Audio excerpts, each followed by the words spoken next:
Depuis un certain temps, il est observable sur Facebook et dans tous les réseaux sociaux des scènes, des vidéos un peu désolantes, des quartiers de la ville de Yaoundé, Douala et d'autres villes au Cameroun qui sont entourés d'ordures.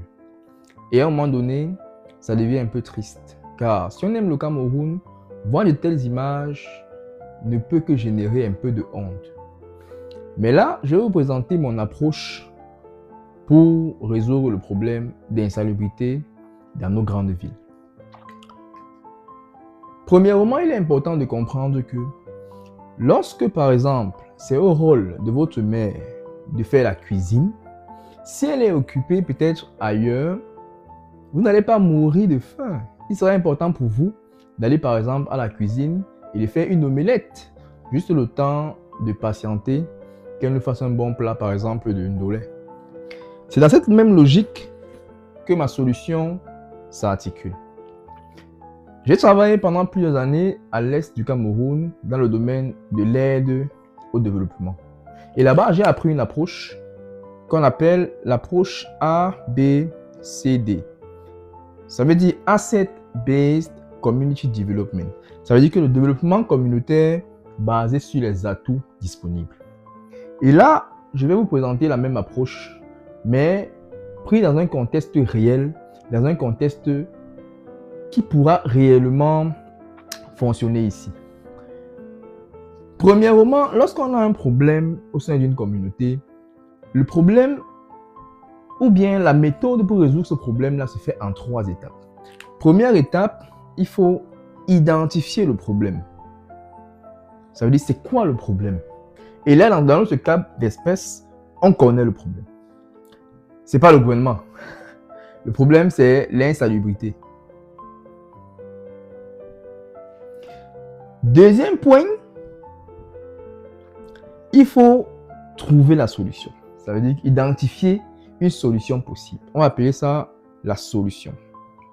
Et si on a la solution aussi, il faut ramasser les ordures. Il faut assainir les quartiers. Et le troisième point, c'est la mobilisation. La mobilisation. Ça veut dire que on a un problème, on a une solution, mais il faut donc mobiliser les ressources. Et dans l'approche, par exemple, Asset Based Community Development, là-bas, il est stipulé que au sein d'une communauté, il est important de reconnaître quels sont les atouts de la communauté. Bon, nous allons résoudre un problème d'un seul quartier, par exemple. Ici, je vais prendre un quartier au hasard. Au hasard. Vraiment, prenons par exemple un quartier comme, je ne sais pas s'il y a la saleté là-bas, mais nous allons prendre par exemple Mimboman. Prenons un cas simple, Mimboman. Mimboman, par exemple. Dans Mimboman, disons que Mimboman est trop grand. Et qu'à l'intérieur de Mimboman, par exemple, il y a un secteur, par exemple, qu'on va appeler au hasard secteur 7, par exemple.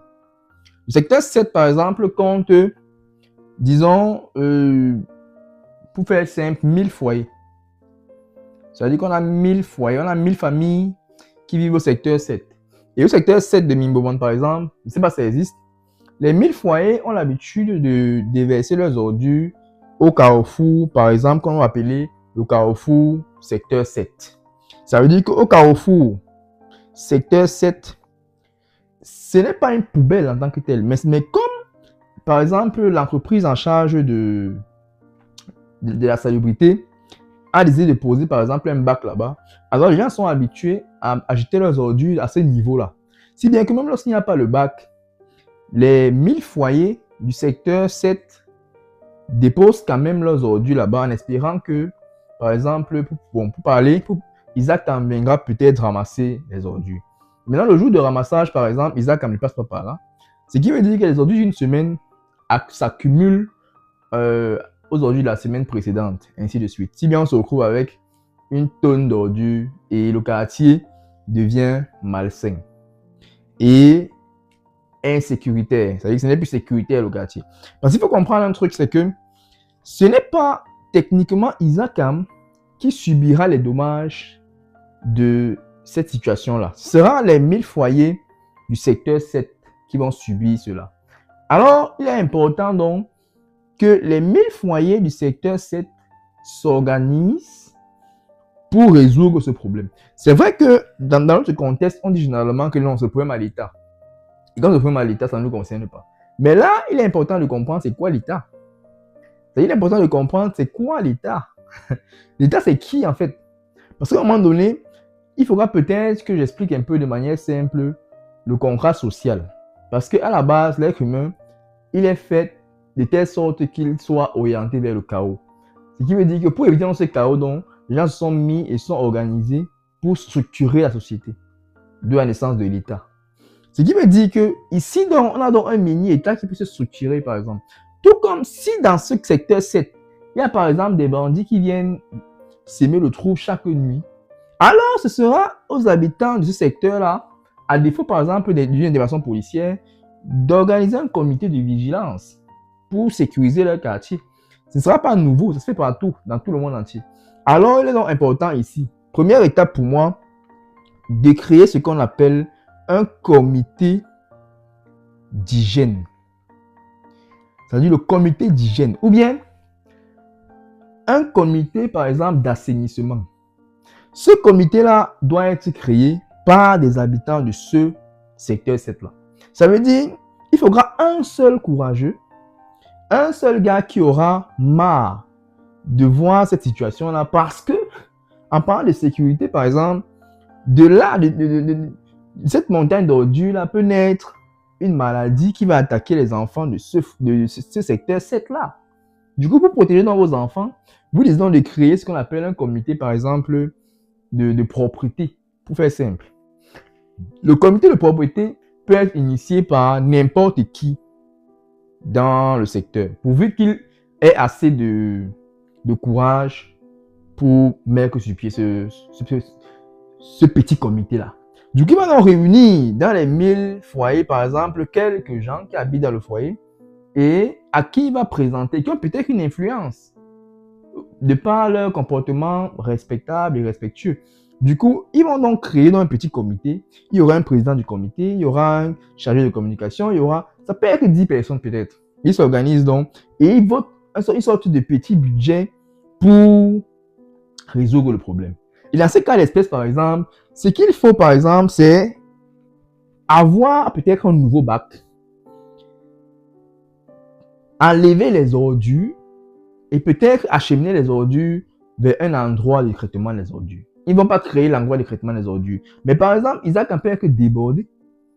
Ce n'est pas une mauvaise foi. Du coup, il y a une question pour eux. Donc, par exemple, d'acheter un camion.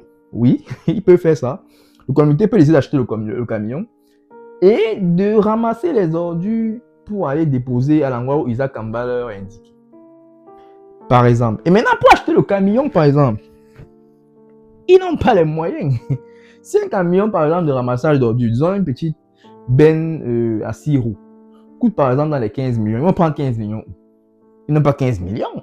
Ils ne peuvent pas avoir 15 millions pour acheter une sorte de ce genre de benne. Tout ce qu'ils pourront faire avec leurs petits moyens, c'est peut-être sensibiliser les 1000 foyers à ne pas jeter les ordures n'importe comment, à mettre dans les bacs. Du coup, même si vous jetez au carrefour, au moins que ce soit dans les plastiques, par exemple. Là, c'est moins ouvert, plutôt que mettre dans les seaux et venir verser au sol, par exemple. Mais pour avoir les 15 millions, vu qu'on parle d'argent ici, qu'est-ce que le comité de propriété va faire? On a ici 1000 foyers qui sont en danger de cette situation-là. Alors, ces 1000 foyers doivent trouver la solution pour leur propre quartier parce qu'ils doivent aimer leur quartier. Parce que si vous n'aimez pas votre quartier, ça ne sert à rien d'habiter. Que vous soyez locataire ou pas, c'est votre quartier, alors vous devez l'aimer. Le quartier lui-même, il vit. Le quartier respire, le quartier se sent mal lorsque les habitants de ce quartier-là ne l'aiment pas. Alors, pour avoir 15 millions et qu'on a 1000 foyers, on va simplement diviser comme ça. Du coup, on se retrouve avec 15 000. On en dit à chaque foyer identifié, que s'il vous plaît, nous sommes en train de mettre sur pied un petit projet d'assainissement de notre quartier. Alors, nous avons mis sur pied ce projet-ci qui consiste à acheter un petit camion qui aura pour mission de ramasser les ordures et d'aller verser à l'endroit où Isaac Kam va nous indiquer. Et le ramassage sera fait par nos foyers. C'est-à-dire qu'on va s'organiser, on va faire un planning de ramassage d'ordures où chacun va venir mettre 15 minutes de son temps pour ramasser l'ordure une fois par semaine, une fois par mois. Et ramasser l'ordure et mettre dans le camion qui nous appartient et on va aller le verser là-bas. Et même, ce camion-là pourra le louer à d'autres quartiers et faire entrer l'argent. Du coup, avec cet argent-là, par exemple, on pourra embellir notre quartier. Du coup, ce comité d'hygiène aura cette mission-là. Et il sera donc question donc, de dire à chaque foyer que tu as 15 000 francs à nous donner. Par exemple, si tu veux, si c'est que c'est trop difficile et que la conjoncture économique est trop compliquée, on va dire, bon, tu as 2 mois. Tu manges chaque jour. Ben, je ne sais pas, mais tu as 2 mois, mais tu as 1 mois. Ben, il faut aussi se motiver quand même. Tu as 1 mois pour nous donner 15 000. Et les 15 000 là, fois les 1000 foyers, on aura nos 15 millions. Et le comité des gens responsables, le comité d'hygiène de notre quartier va acheter le camion qui appartient à tout le quartier. Si tu déménages, tu ne vas pas dire que remboursement de 15 000. Ça appartient au quartier, ça appartient au secteur 7 directement. Et avec ce camion-là, vous allez ramasser les ordures et verser là où Isaac Kamba dit qu'aller verser là-bas. Et vous serez un exemple que d'autres quartiers, d'autres secteurs vont copier, si bien que on n'aura plus à voir des images aussi choquantes. On n'aura plus nos influenceurs qui partent se filmer devant les tas de poubelles, devant les tas d'ordures, pour ternir l'image de notre pays. Et là, chaque citoyen de ce secteur 7-là aura participé pour l'embellissement de son quartier, pour l'embellissement de la ville de Yaoundé et pour l'embellissement de notre quartier, de notre pays, de manière générale. C'est ce genre d'action qu'il est important de mêler lorsqu'on est Camerounais. Parce que lorsqu'on est Camerounais, qu'on aime son pays, il n'est pas question de se moquer de son pays, il est question de proposer des actions, de mettre sur pied ces solutions-là pour essayer d'avoir quelque chose de vraiment beau.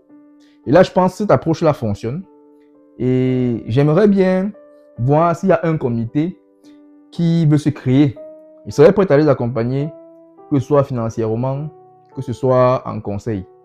Je reste à l'écoute. Je suis Kenneth Belobo et si toi aussi, tu as des solutions allant dans ce sens, je t'invite à nous le dire en commentaire afin qu'ensemble, nous puissions formaliser une offre ou bien un projet qu'on pourra proposer à ces quartiers afin réellement d'éradiquer le problème d'insalubrité dans nos quartiers, dans tout le pays. Et d'un autre côté, je t'invite aussi à rejoindre le mouvement Union nationale pour un Cameroun prospère, afin de nous dire ce que tu penses de comment est-ce que les choses devraient aller, afin que nous formalisions ensemble une offre qu'on pourra proposer à tous les Camerounais, afin réellement de marcher et d'aller vers la prospérité de notre grand et très cher pays. Je te remercie.